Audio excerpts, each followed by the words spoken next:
Hello students, last lectures में हमने चाल क्या है, चाल की डेफिनेशन, उसके डायमेंशन, ठीक है, और उसके बाद में चाल के प्रकार हमने डिस्कशन शुरू कर लिया था और बताया था कि चाल कितने टाइप की होती है।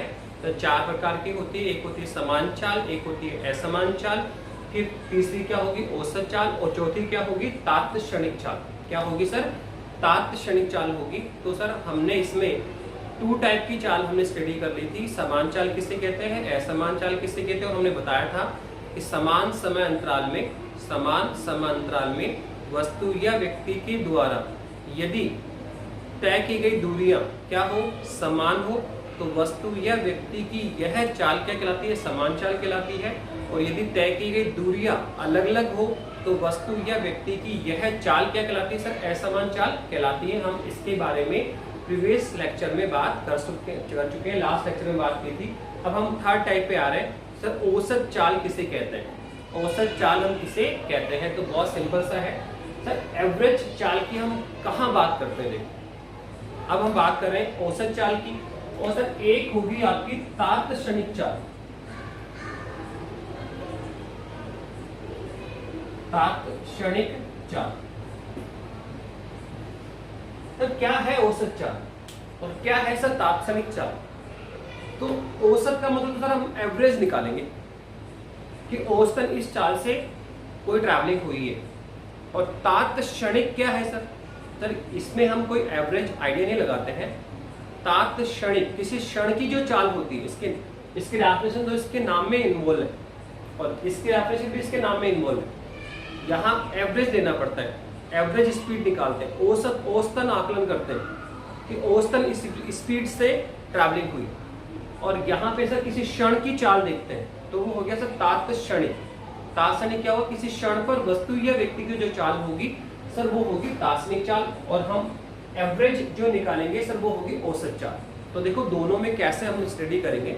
मैं आपको एक सिंपल सा एग्जांपल देता हूँ कि सपोज करो हम औसत किसको बोलते हैं और तात्क्षणिक किसको बोलते हैं। तो हम बताना चाह रहा हूँ कि जैसे सपोज करो कोई ट्रैवलिंग हो रही है सर, ठीक है, सपोज कीजिए सर हमें सर जयपुर से सपोज करो सर हम दिल्ली जाना चाह रहे हैं। जयपुर से हमें कहाँ जाना है सर, दिल्ली तक ट्रैवलिंग करनी है। तो आप देखो जब जयपुर से ट्रेन रन आउट होगी, स्टार्ट होगी, तो दिल्ली तक उसको रन करके जाना है। तो सर उसमें हम क्या देख रहे हैं कि जो ड्राइवर होता है, ट्रेन का जो ड्राइवर होता है सर, उसके सामने एक स्पीडोमीटर लगा होता है। क्या लगा होता है सर? एक स्पीडोमीटर लगा होता है, और speedometer at a time speed display करता है। स्पीडोमीटर में क्या होता है सर, उस टाइम की जो स्पीड है सर वो डिस्प्ले होती है। कभी ट्रेन 120 की स्पीड से चल रही, कभी ट्रेन 150 की स्पीड चल रही, ठीक है, कभी ट्रेन 100 की स्पीड से चल रही है, तो कभी ट्रेन की स्पीड ज़्यादा है, कभी कम है। और आप देखो कि जब ड्यूरेशन होता है, जब ट्रेन ट्रैवलिंग करती है, तो सर हर टाइम वो अलग अलग चाल से ट्रैवल होती है, ठीक है। क्या आप देखो जयपुर से आप जब दिल्ली जाएंगे तो क्या सेम स्पीड से ट्रैवलिंग पॉसिबल है क्या? नहीं सर, सेम स्पीड से ट्रैवलिंग पॉसिबल नहीं है। कभी ट्रेन की स्पीड इंक्रीज हो जाती है, कभी थोड़ा स्पीड कम कर लेते हैं। और आप देखो जब स्टॉप आएगा, जब कोई स्टेशन आता है, तो सर फिर वहाँ ट्रेन अपनी स्पीड धीरे धीरे क्या करती है, कम करती है, और स्टेशन पे जाके रुकती है। वहाँ कुछ पैसेंजर आउट करेंगे ट्रेन से, नए पैसेंजर ज्वाइन करेंगे, ठीक है। तो स्टेशन पे आप देखो कई बार तो 5 से 10 मिनट तक स्टेशन पे स्टॉप भी होता है। तो आप देखो उस ड्यूरेशन में ट्रेन की चाल कितनी है, 0 है। तो आप देख रहे हैं कि सर जब ट्रैवलिंग हुई जयपुर से जब दिल्ली हम गए, तो सर इस ड्यूरेशन में अलग अलग समय पर जो ट्रेन की स्पीड है वो क्या है, अलग अलग है। कभी उसकी स्पीड 50 है, कभी उसकी स्पीड 100 है, कभी उसकी स्पीड 150 है, कभी 0 भी है, एक जगह रुकी भी स्टेशन पे। तो सर ये जो स्पीड है सर अलग अलग टाइम की अलग अलग स्पीड है, और वो कौन देख सकता है सर? उस स्पीड को तो केवल जो ट्रेन को रन कर रहा है, ड्राइवर चला रहा है सर, वो देख पा रहा है कि किसी क्षण पर हम वो किस स्पीड से चल रहे हैं। तो वो जो किसी क्षण की जो चाल होती है सर वही होती है तात्क्षणिक चाल, ठीक है। पर इस चाल को या स्पीड को केवल और केवल कौन लुकआउट कर पा रहा है सर? ट्रेन को चलाने वाला ड्राइवर जो चला रहा है, एट टाइम पे देख लेगा सामने स्पीडोमीटर में क्या स्पीड डिस्प्ले हो रही है, तो सर वो ट्रेन की तासनिक उस क्षण की चाल हुई, उसी को बोलते हैं तासनिक चाल। किसी क्षण पर वस्तु या व्यक्ति की जो चाल होती है सर वो तासनिक चाल कहलाती है। पर आप बताइए, तासनिक चाल तो अलग अलग हो रही है, टाइम के साथ बदल रही है, समान भी रह सकती है, ठीक है, लेकिन सर एवरेज की जरूरत क्यों पड़ी? सर औसत क्यों निकाल रहे हैं? हम देख तो रहे औसत चाल, सॉरी तासनिक चाल देख तो रहे, ड्राइवर बैठ के देखा कभी 60 की स्पीड है, कभी 100 की, 150 है, तो फिर सर हम औसत क्यों निकाल रहे हैं? तो देखो, जो तासनिक चाल है उसको केवल और केवल ड्राइवर ऑब्जर्व कर सकता है, वो एट ए टाइम देख लेता है। पर अगर जयपुर बैठा स्टेशन मास्टर क्या उस तासनिक चाल को या किसी क्षण की चाल को लुक आउट कर पाएगा, देख पाएगा? या दिल्ली जो बैठा स्टेशन मास्टर है, क्या सर वो उस ट्रेन की किसी क्षण की चाल को देख पा रहा है? नहीं सर। तो अगर जयपुर बैठे स्टेशन मास्टर को स्पीड की बात करनी कि ट्रेन जयपुर से कहां गई? दिल्ली, तो बताओ वो किस स्पीड से गई? वो किस स्पीड से गई? तो क्या वो ड्राइवर से कंसल्ट करेगा? और कंसल्ट करता है तो क्या ड्राइवर हर टाइम की स्पीड उसको बता पाएगा? नहीं सर, एवरी सेकंड स्पीड बदल रही है, कम हो रही है, चेंज हो रही है, तो सर उसको तो पॉसिबल ही नहीं, वो तो केवल ड्राइवर के लिए होता है। उस समय आपने उसको फोकस किया, देख लिया ये स्पीड चल रही है। पर अगर जयपुर बैठा स्टेशन मास्टर अगर स्पीड की बात करना चाह रहा है तो उसे एवरेज स्पीड की बात करनी पड़ेगी। अगर हम जयपुर बैठा स्टेशन मास्टर ये कहे कि बताओ जयपुर से दिल्ली जो ट्रैवलिंग हुई ट्रेन की, तो सर उसकी स्पीड क्या थी, वो किस स्पीड से गया? तो इस केस में जो स्टेशन मास्टर है, जयपुर बैठा स्टेशन मास्टर है सर, वो ज्यादा माइंड फोकस नहीं करेगा, केवल वो ये देखेगा सर जयपुर से दिल्ली जब ट्रैवलिंग हुई तो कितनी ट्रैवलिंग हुई। सपोज करो जयपुर से जो दिल्ली की ट्रैवलिंग डिस्टेंस है तो वो 500 किलोमीटर है, 500 किलोमीटर डिस्टेंस पर दिल्ली है सपोज करो।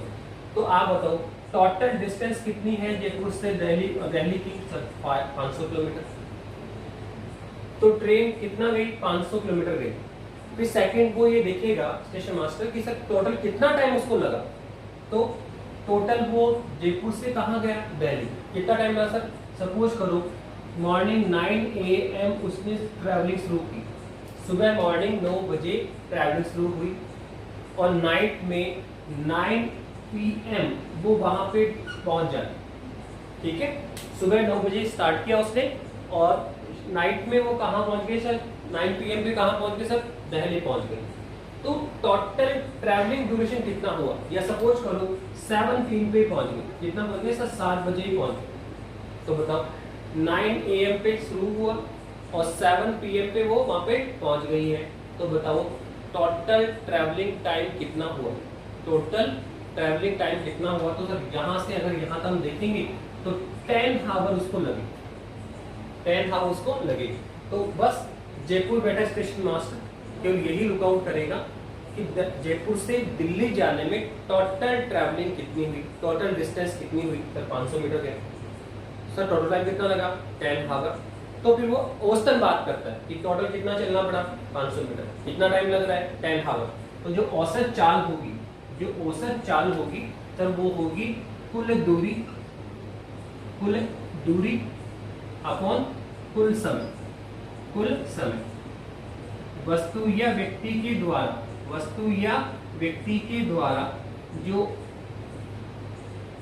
कुल दूरी है, तय की गई कुल दूरी और उस दूरी को तय करने में लगा कुल समय, उन दोनों का जो अनुपात होगा सर वही क्या होती है? औसत चाल होती है। सर यहाँ वो क्या देखेगा स्टेशन मास्टर के क्या दिखता है कि सर स्पीड निकालनी है, तो वो क्या है सर? डिस्टेंस अपॉन टाइम, ठीक है। उसको इस बात से कोई लेना देना नहीं है कि कब ट्रेन की चाल 120 रही, कब 180 रही, किसी क्षण की चाल से वो आकलन नहीं करता। वो तो ये देखता है कि ट्रैवलिंग डिस्टेंस कितनी है, टोटल 500 किलोमीटर, 500 किलोमीटर गई, कितना टाइम लगा? 10 आवर। तो टोटल ट्रैवलिंग कितनी है, तो डिस्टेंस कितनी है? 500 मीटर, 500 किलोमीटर, और सर टाइम कितना लगा सर? 10 आवर। तो स्पीड कितनी आई सर? डिस्टेंस कितनी है? 500 किलोमीटर है, और सर टाइम कितना लगा सर? 10 आवर लगा। तो स्पीड कितनी आई सर? कैंसिल करो, तो 50 किलोमीटर पर आवर। तो उसने कहा कि औसतन ट्रेन 50 किलोमीटर पर आवर की स्पीड से गई।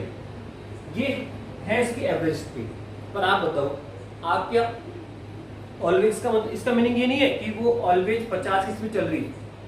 इसका मीनिंग ये है कि कभी उसकी स्पीड 50 से ज्यादा भी रही होगी, 80 भी रही होगी, 100 भी रही होगी, 120 भी रही होगी, कभी उसकी स्पीड 50 से कम भी रही होगी, 40 भी रही होगी, 30 भी रही होगी, और उसने एवरेज ले लिया। उसने क्या ले लिया? एवरेज ले लिया। वो किसी क्षण की स्पीड की बात नहीं करता, वो तो देखता है कि कुल कितना चलना पड़ा, 500 किलोमीटर, कितना टाइम लगा, 10 आवर। तो एवरेज स्पीड कितनी आई? कुल दूरी अपॉन कुल समय, कुल दूरी अपॉन कुल समय, वो एवरेज बात करेगा।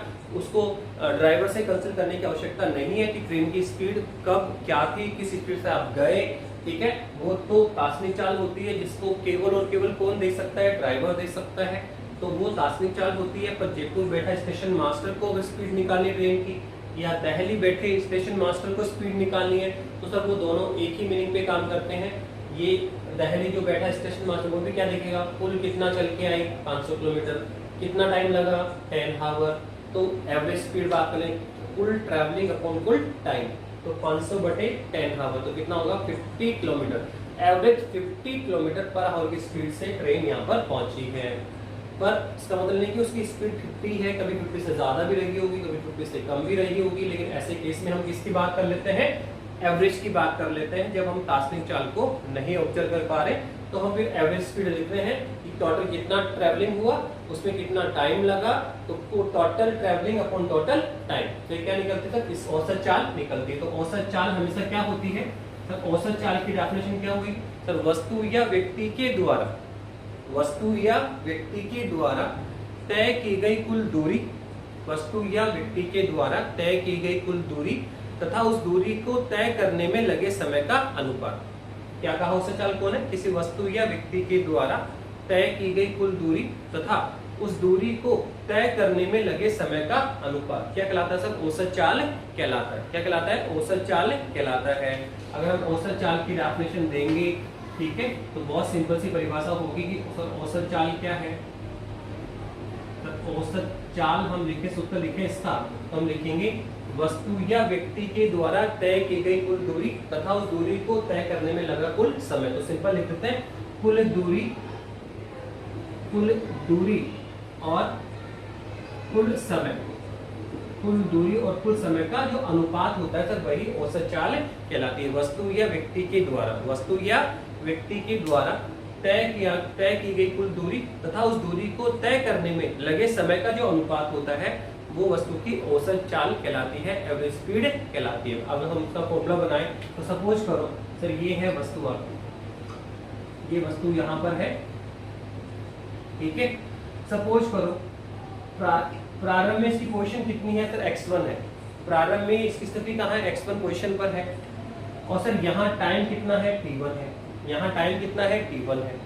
तो वस्तु की प्रारंभिक पोजीशन कितनी है? x1, टाइम कितना है? t1। सपोज करो वस्तु यहाँ से ट्रैवल करती हुई यहाँ तक पहुंच जाती, वस्तु ट्रैवल करती है और यहाँ से ट्रैवलिंग कर यहाँ तक आ जाती है। और अब इसकी नई पोजीशन कितनी हो जाती है सर? x2 पोजीशन हो जाती है। नई पोजीशन कहाँ आ गई सर? x2 पर आ गई। पहले कहाँ पर थी? x1 पोजीशन पे। अब कहाँ आ गई सर? x2 पोजीशन पे। टाइम पहले कितना था? t1 था। अब टाइम कितना हो गया? t2 हो गया। अब टाइम कितना हो गया? t2 हो गया। अब जनरल हम एग्जांपल में बता रहे 500 मीटर गया, टोटल टाइम मेरा 10 आवर लगा, तो sir total distance upon total time. तो यहाँ पर भी यही देखना है सर, औसत चाल निकालनी है तो क्या निकालना सर? टोटल दूरी, कुल कितनी दूरी तय हुई और उस दूरी को तय करने में कितना समय लगा। तो बताओ वस्तु पहले कहाँ थी सर? x1 पोजीशन पे, फिर कहाँ आ गई? x2 पोजीशन में। तो सर इसकी जो कुल दूरी है, अगर मैं यहाँ पे औसत चाल निकालूं s बार, औसत चाल को हम लिखेंगे s बार, ठीक है। स्पीड के ऊपर बार लगा तो ये कहलाता है एवरेज, किसको दिखाता है? बार किसको दिखाता है? एवरेज को दिखाता है, ठीक है। तो सर कुल दूरी निकालो, तो सर पहले कहाँ पे थी? x1 पर, अब कहाँ आ गई? x2। तो कितना चला सर? ये यहाँ से लेकर यहाँ तक, ये है टोटल डिस्टेंस। तो कैसे निकालेंगे sir? x2 minus x1, total जो डिस्टेंस होगी सर वो क्या होगी? x2 minus x1, x2 minus x1, ठीक है। और सर टाइम कितना लग रहा है? सर टाइम लगेगा, पहले टाइम कितना था? t1, अब टाइम कितना लगा? t2। पहले टाइम t1 था, अब कितना हो गया? t2। देखो आप यहाँ पे, ठीक है, कि सर पहले 0 मीटर पे थी, जयपुर पुलिस स्टेशन पे थी, तो 0 से कहाँ गई सर? 500 मीटर पे पहुंच गई, ठीक है। तो ट्रैवल डिस्टेंस में 500 माइनस 0, और टाइम कितना लगा सर? 9 AM पे शुरू हुआ और 7 PM पे चले गए, तो टोटल टाइम कितना लगा sir? 10 our, t2 minus t1, ठीक है। तो सर टाइम कितना लगेगा, T2 माइनस T1। तो ये तो है टोटल ट्रैवलिंग डिस्टेंस, और ये है उस ट्रैवलिंग को उस दूरी को तय करने में लगा समय। तो ये है कुल दूरी और ये है कुल समय, इन दोनों का अनुपात ही क्या होगा, औसत चाल होगा। तो सर औसत चाल को हम क्या लिखेंगे, x2 minus x1 upon T2 minus T1, T2 minus T1। इसको हम चाहें तो ऐसे भी लिख सकते हैं, s बार क्या होगा सर, ये है x2 माइनस x1, ये है तय की गई कुल दूरी इन प्रारंभिक और अंतिम स्थिति का जो अंतर है, ठीक है। तो सर ये क्या होगा, सर x2 माइनस x1 को हम डेल x भी लिख सकते हैं, और इसको हम लिखते हैं डेल t। डेल x कौन है सर, डेल t समय में तय की गई दूरी। तो ये है आपका औसत चाल। कौन है आपकी, ये औसत चाल है। तो बता दिया औसत चाल क्या होता है, बहुत सिंपल है, वस्तु या व्यक्ति के द्वारा। एक्चुअली जो चाल की डेफिनेशन है वही औसत चाल की डेफिनेशन है। वहां पे हमने ये बोला था कि वस्तु या व्यक्ति के द्वारा तय की गई कुल दूरी तथा उस दूरी को तय करने में लगे समय का अनुपात क्या कहलाता है सर, औसत चाल कहलाता है। और सर इसको हम s बार से डिनोट करेंगे, और माना ट्रैवलिंग कहाँ से हुई सर, x1 पोजीशन से x2 पोजीशन पे आई, और टाइम कहाँ से t1 से t2 हुआ। तो कितनी ट्रैवलिंग हुई सर, x2 माइनस x1, ये तो है तय की गई कुल दूरी, और उसमें टाइम कितना लगा sir, t2 minus t1, sir ये है तय करने में लगा समय।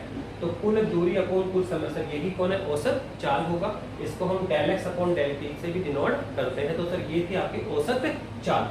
अब सर दार्शनिक कौन है, तो देखो औसत में तो क्या होता है कि हम बता चुके, औसत में क्या हम देखें कुल कितना चलना पड़ा, कितना समय लगा, तो जितनी ट्रैवलिंग हुई उसमें लगे कुल समय का अनुपात कर दो, कुल दूरी बटा कुल समय, ये कौन है औसत। जैसे माना कितना गया 500 मीटर, कितना समय लगा 10 आवर, तो स्पीड कितनी आई सर 50 किलोमीटर पर आवर।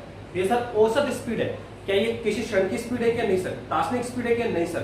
दार्शनिक स्पीड तो कहीं और रही होगी, कभी 50 से ज्यादा रही होगी, कभी 50 से कम रही होगी।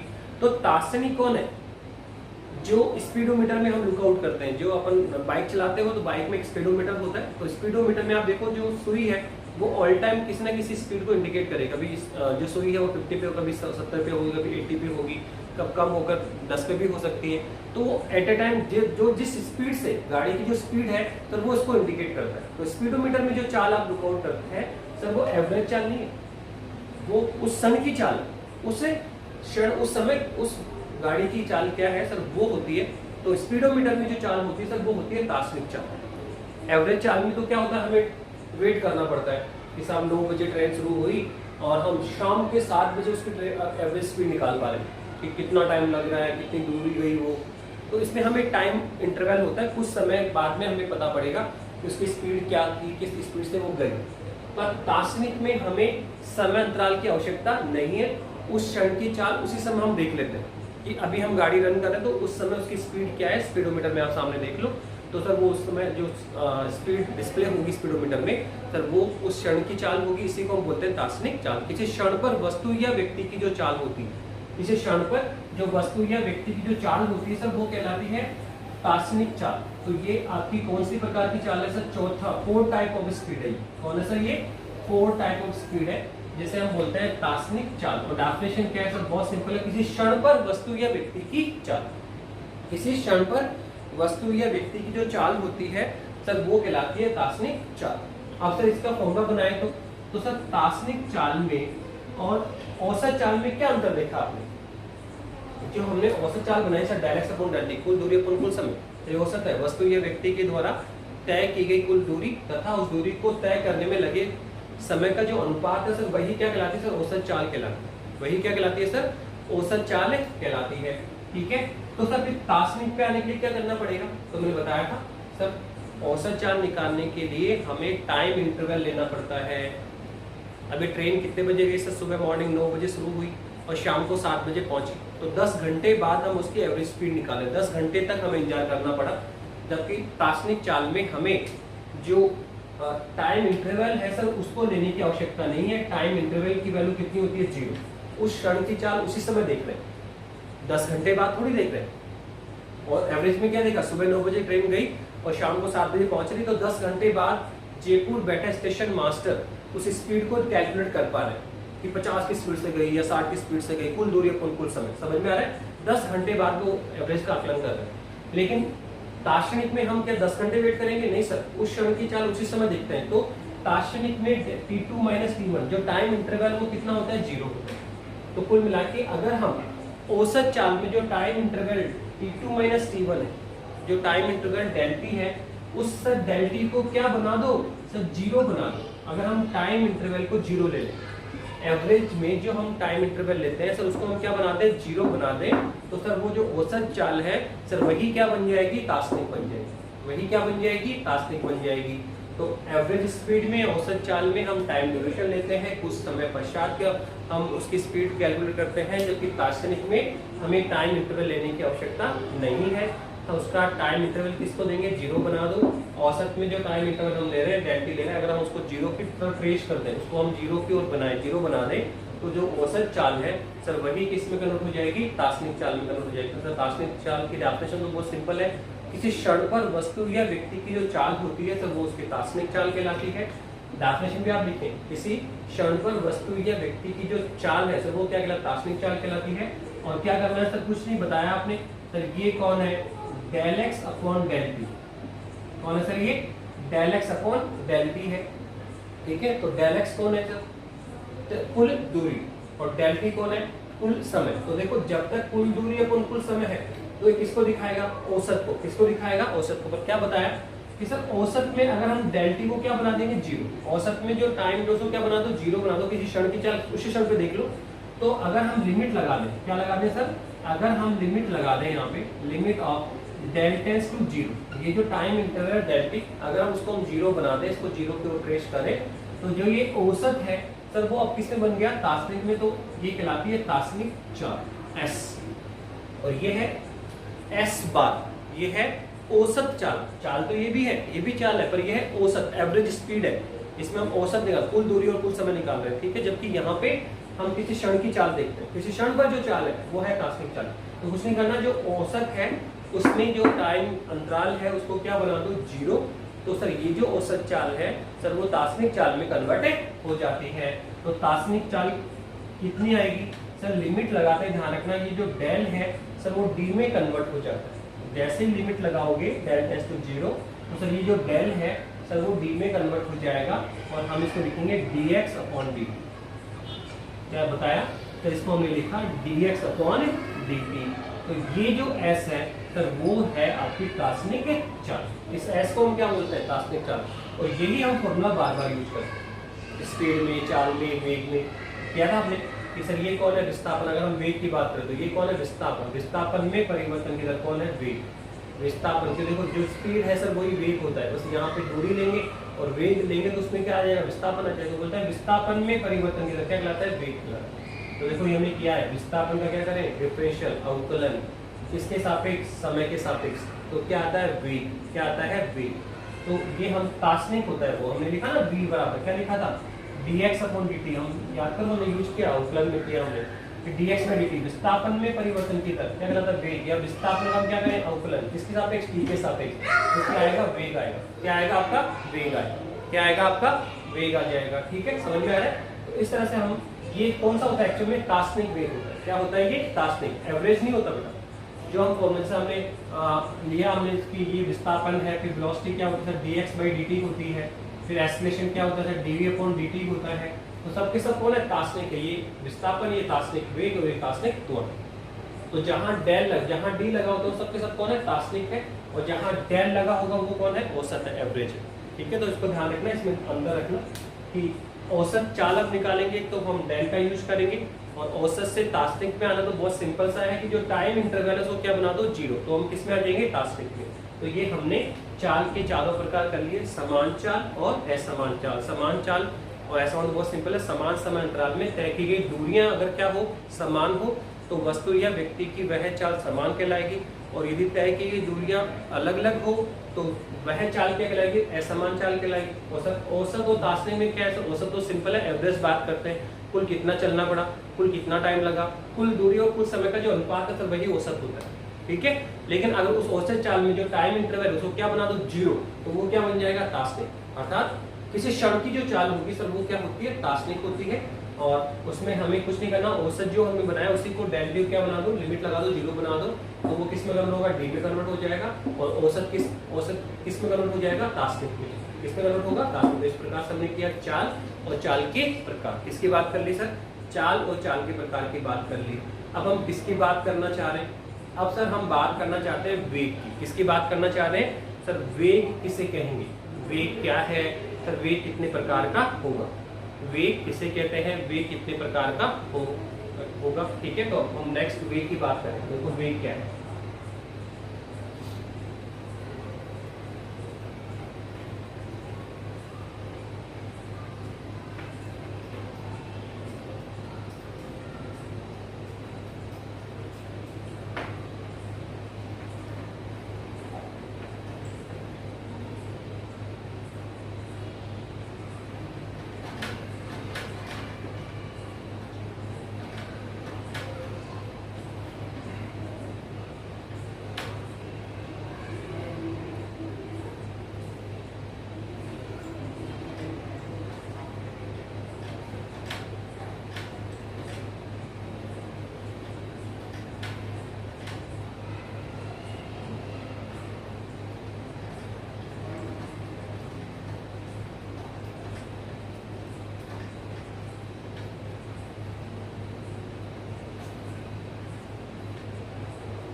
देखिए अब हम बात कर रहे हैं वेग की। किसकी बात कर रहे हैं,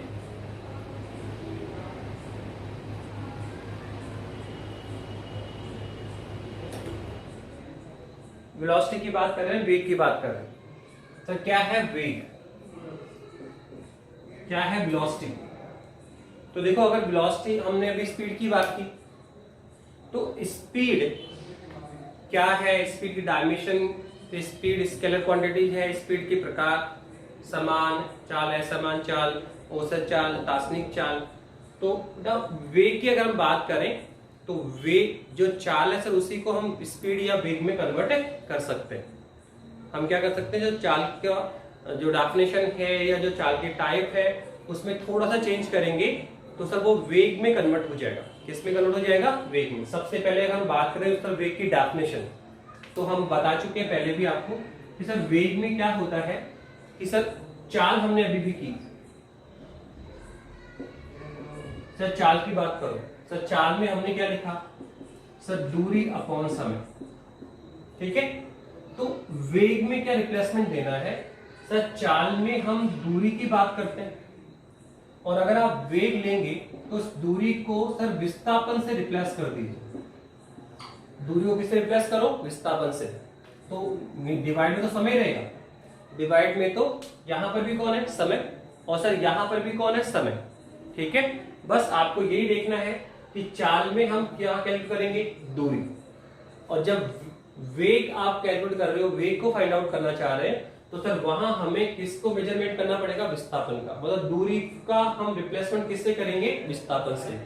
हम अगर जो आर्टिकल हमने स्पीड का कर लिया है, उस स्पीड में जहां जहां दूरी है, अगर हम उसको किससे रिप्लेस कर दें, विस्थापन से। किससे रिप्लेस कर दें, विस्थापन से रिप्लेस कर दें, तो जहां जहां आप चाल बोल रहे सर वहां आप क्या लिख सकते हैं, वेग लिख सकते हैं। तो यही एक छोटा सा रिप्लेसमेंट था जो आपको करना होगा। सर चाल में हमने जहां दूरी को यूज किया है वहां आप किसको रिप्लेस करें, विस्थापन को। तो जो चाल है सर वो किससे रिप्लेस हो जाएगी, सर वेग से रिप्लेस हो जाएगी। ठीक है, जैसे हम बात करें चाल को, हमने कहा दूरी और समय का अनुपात कौन है, चाल कहलाता है। तो आप यहाँ बोलेंगे विस्थापन और समय का अनुपात कौन है, वेग कहलाता है। या फिर हमने बोला विस्थापन में परिवर्तन की दर, हमने बोला था जहां कहीं भी समय डिवाइड में हो, जहां कहीं भी समय किसमें हो, डिवाइड में हो, तो फिर हम उसको परिवर्तन की दर बोलते हैं। क्या बोलते हैं उसे, हम परिवर्तन की दर बोलते हैं। बहुत सारे मीनिंग अपने लिए, सपोज करो वेलोसिटी क्या थी, x अपॉन t। फिर हम बोलते हैं कि जो और भी कह सकते हैं सर, जो त्वरण है सर वो है वेग अपॉन t। फिर हमने पावर, शक्ति सर w अपॉन t। तो देखो सभी में समय का डिवाइड न करें।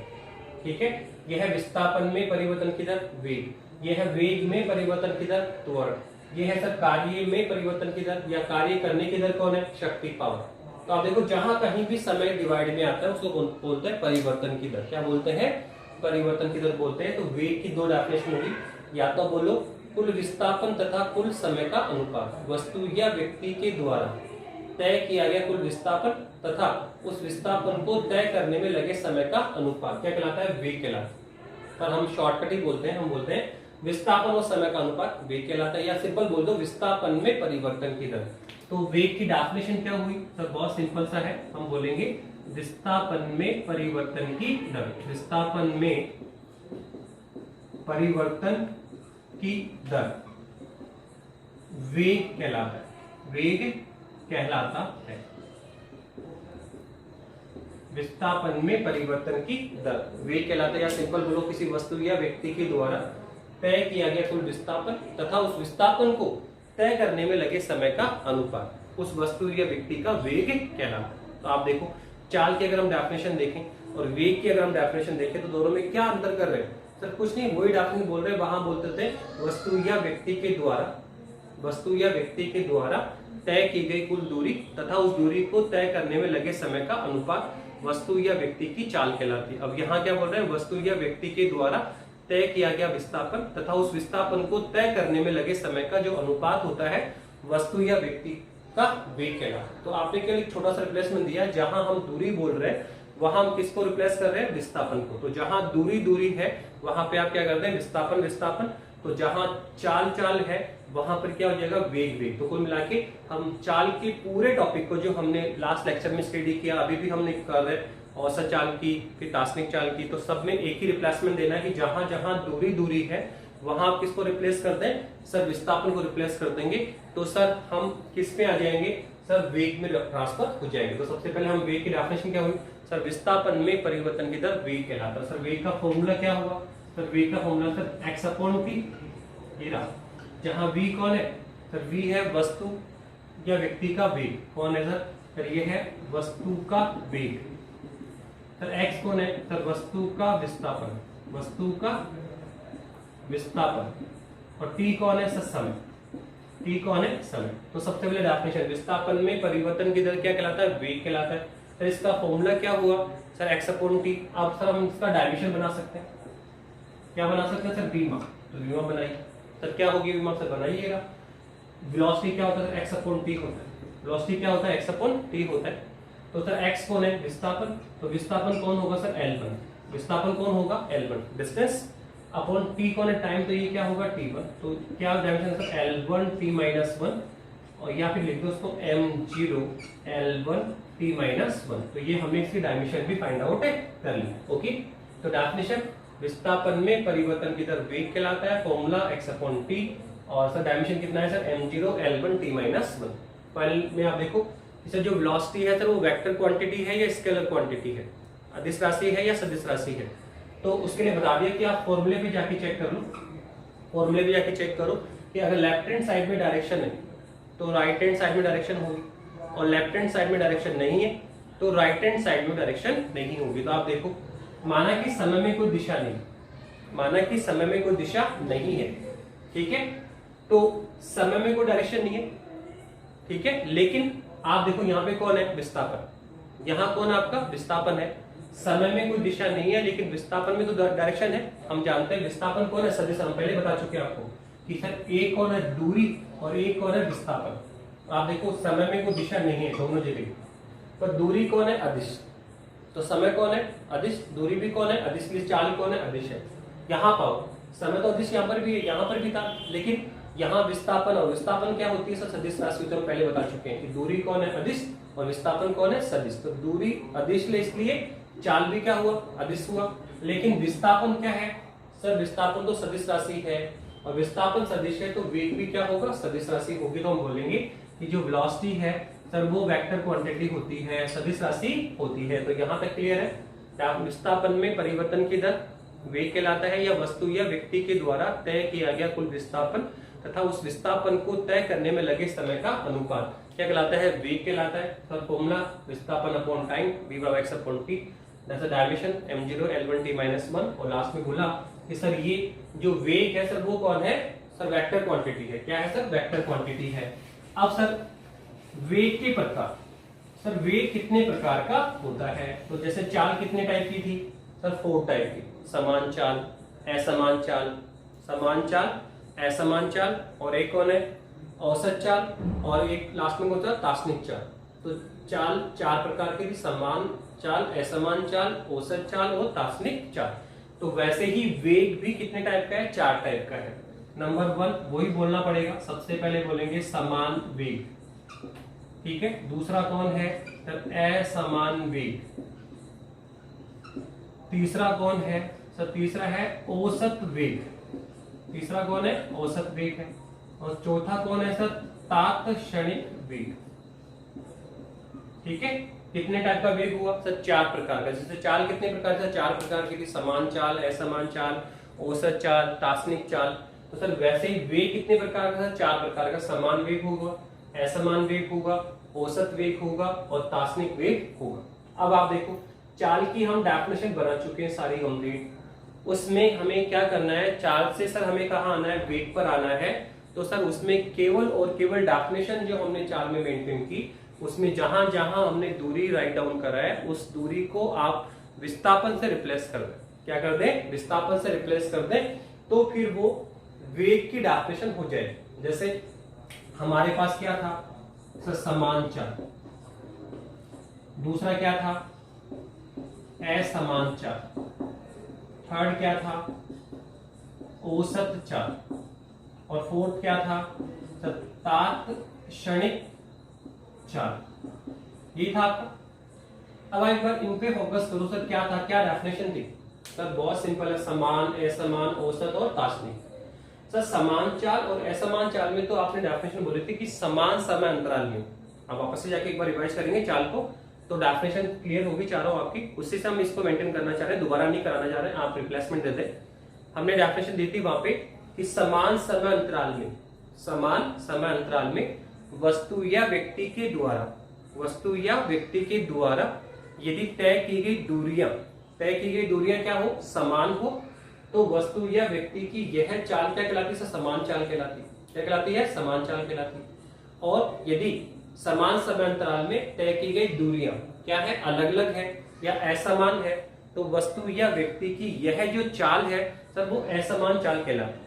तो आपने चाल में देखा समान और असमान में, क्या देखा, समान समय अंतराल में तय की गई दूरियों को देखना होता है। अगर तय की गई दूरियां समान है तो समान चाल, और तय की गई दूरियां अलग अलग है तो असमान चाल। तो बस आपको यहाँ क्या करना है सर, यहाँ हम देख रहे थे दूरी को कि समान समय अंतराल में तय की गई दूरी समान है या फिर अलग अलग है। अब यहाँ पे हमें किसको देखना पड़ेगा सर, विस्थापन को देखना होगा। हमें किसको देखना होगा सर, विस्थापन को देखना होगा। डेफिनेशन वही होगी, केवल जहां दूरी बोला वहां पे क्या बोलो, विस्थापन। यहां बोलो समान वेग, असमान वेग, क्या बोलेंगे कि सर वस्तु या व्यक्ति के द्वारा, वस्तु या व्यक्ति के द्वारा समान समय अंतराल में तय किया गया विस्थापन, तय किया गया विस्थापन यदि समान हो, तो वस्तु या व्यक्ति का यह वेग क्या कहलाता है, समान वेग कहलाता है। ठीक है, क्या देखना है आपको, सेम लुकआउट है, समान समय अंतराल में तय की गई दूरी की जगह क्या देखो, तय किया गया विस्थापन देखो।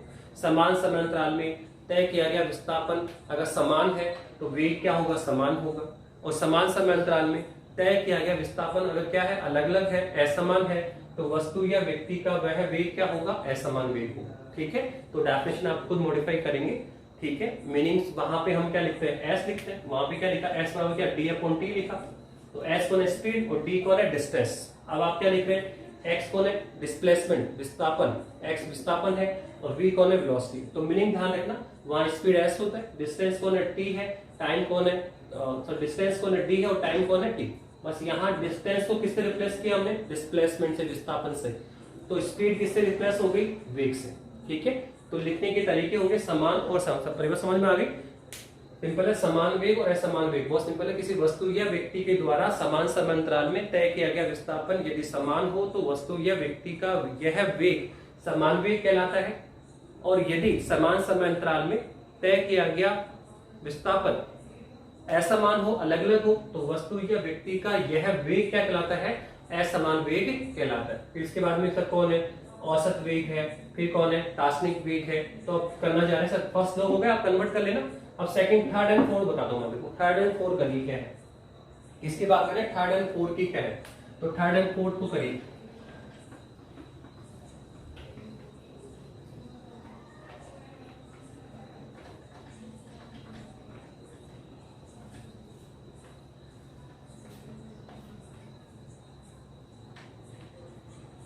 थर्ड हम कर रहे हैं औसत वेग।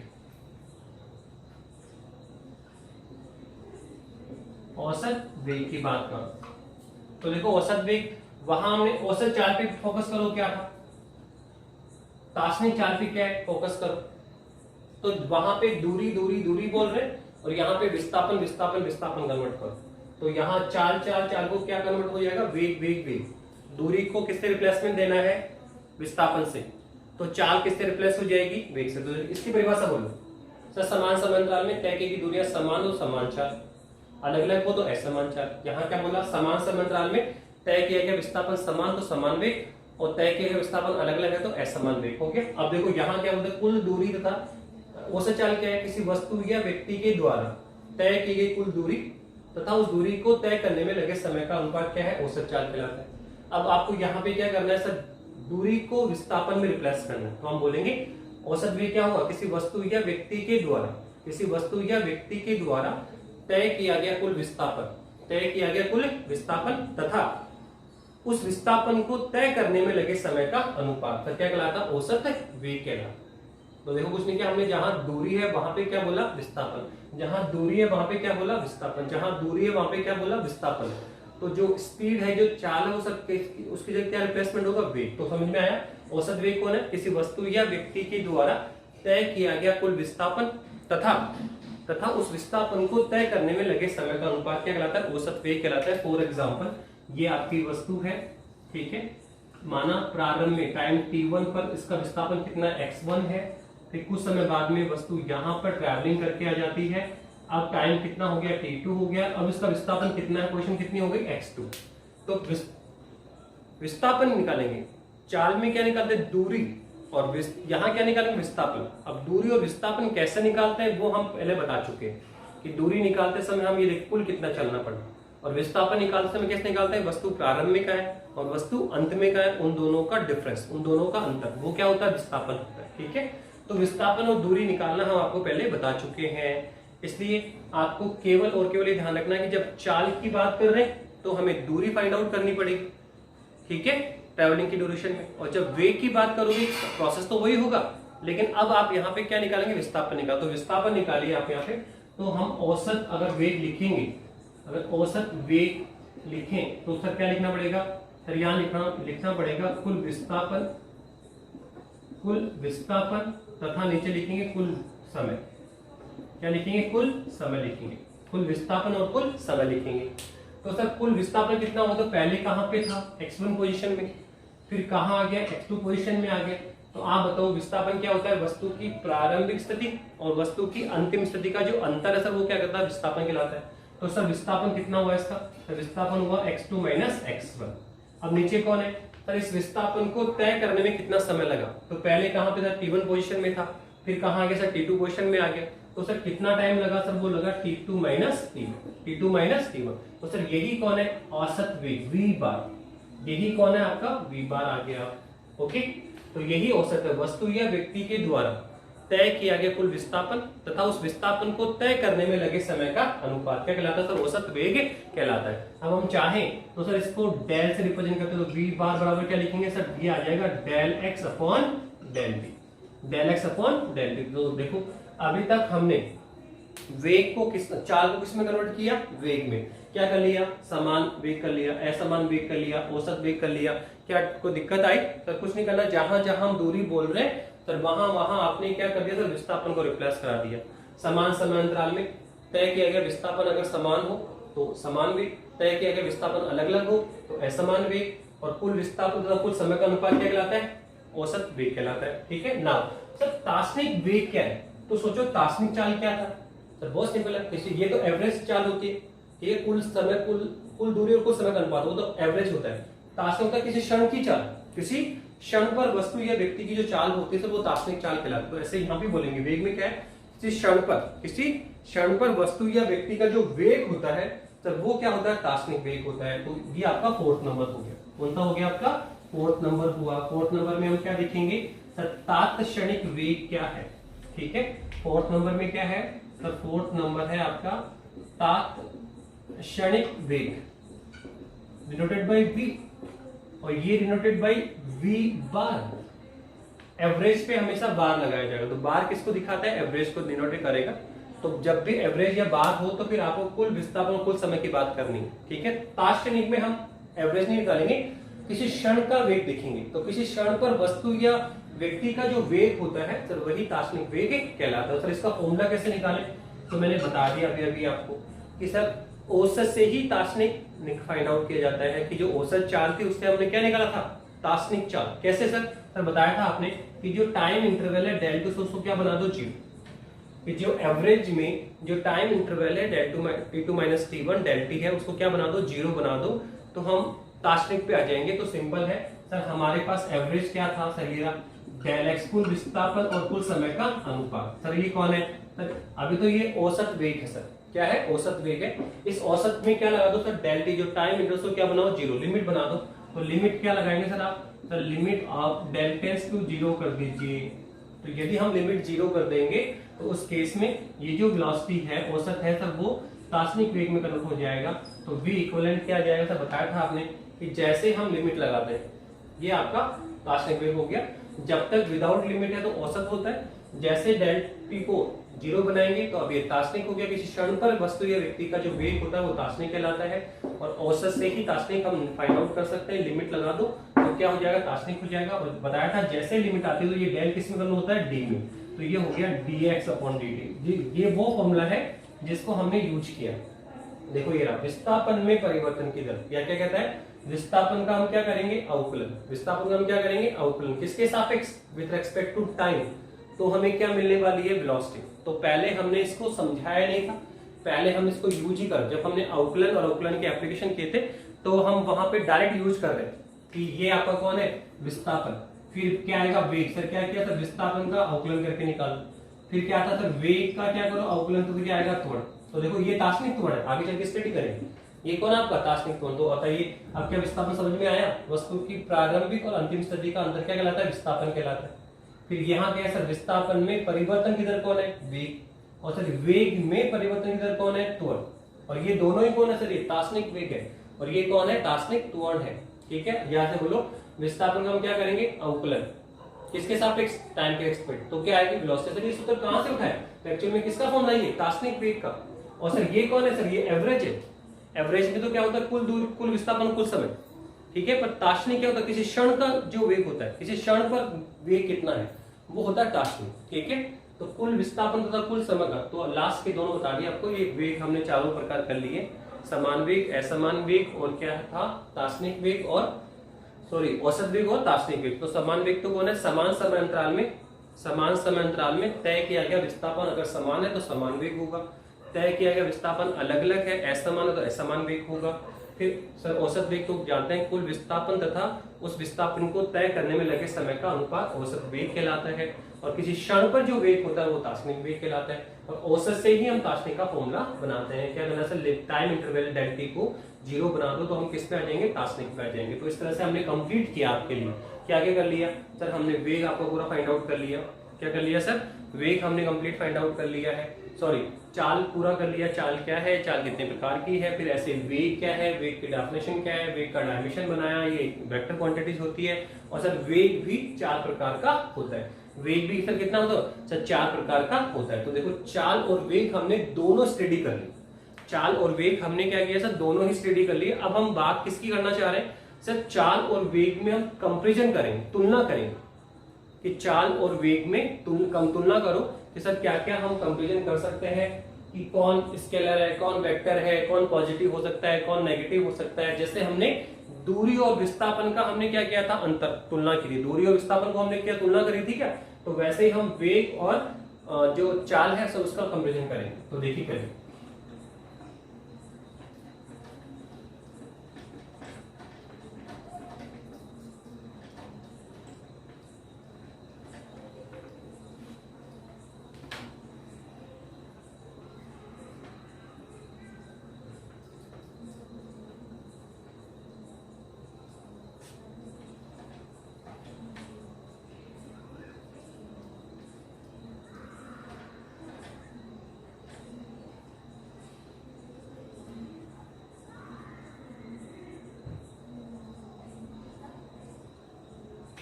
देखिए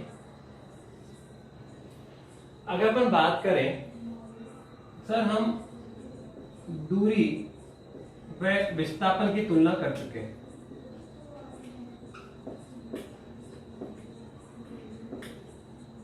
ऐसे हम अब यहां कर रहे हैं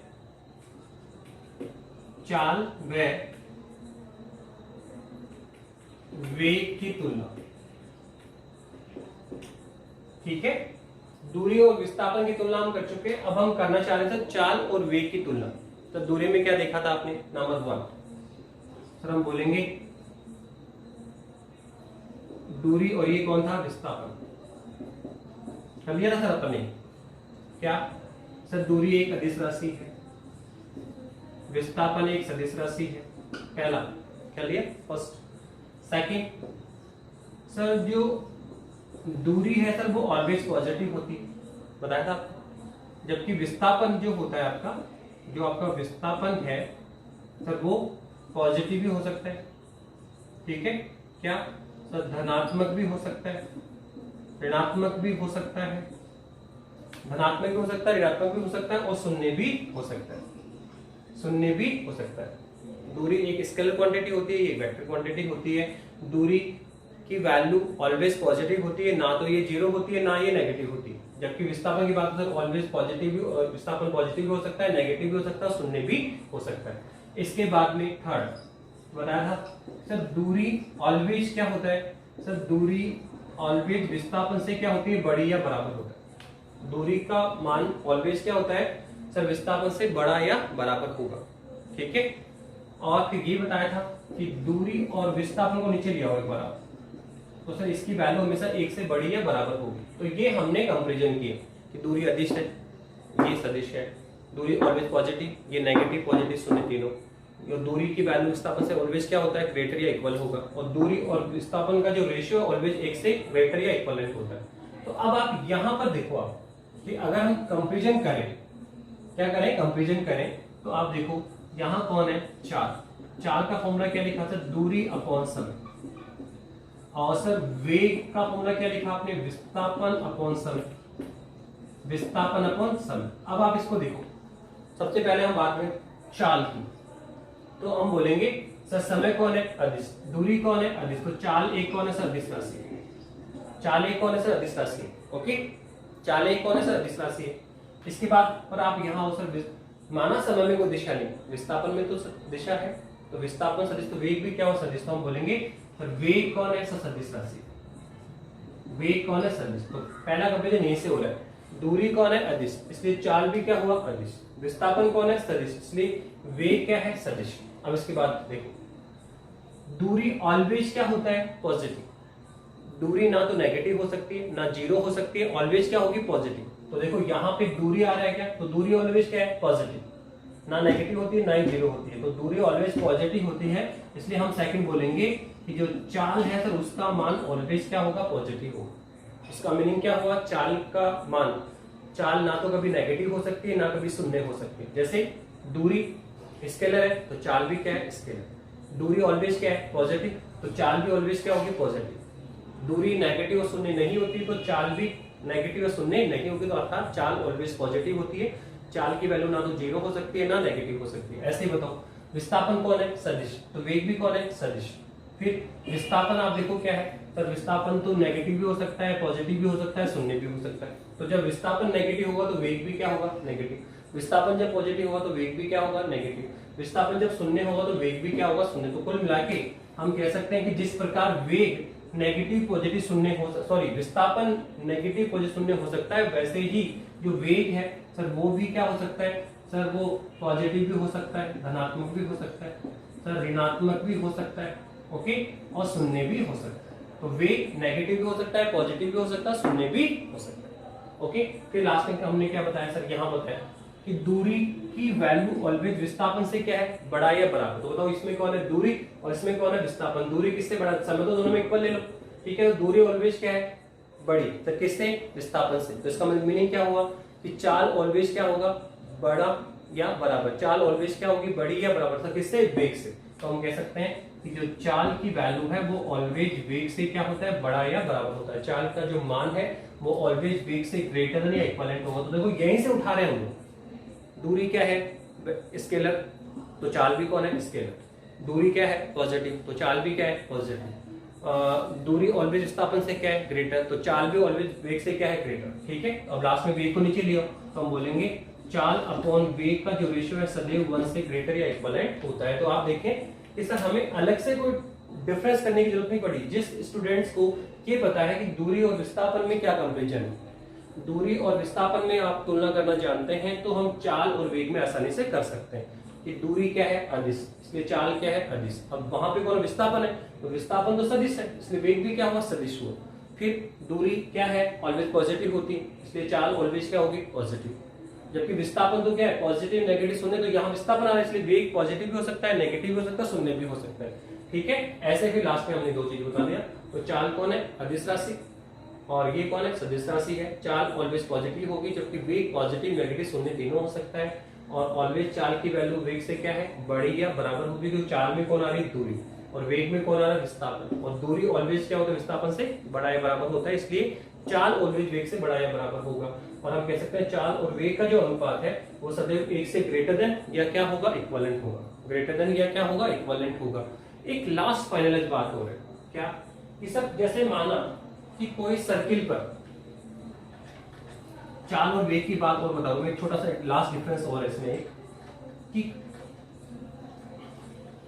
कोई भी माना कि कोई वस्तु या पार्टिकल किसी सर्कुलेट मोशन कर रहा है, वर्ताकार पथ पे गति कर रहा है, तो वर्ताकार पथ पर गति करते समय उसकी चाल तो नियत रह सकती है और उसका वेग कभी भी नियत नहीं हो सकता।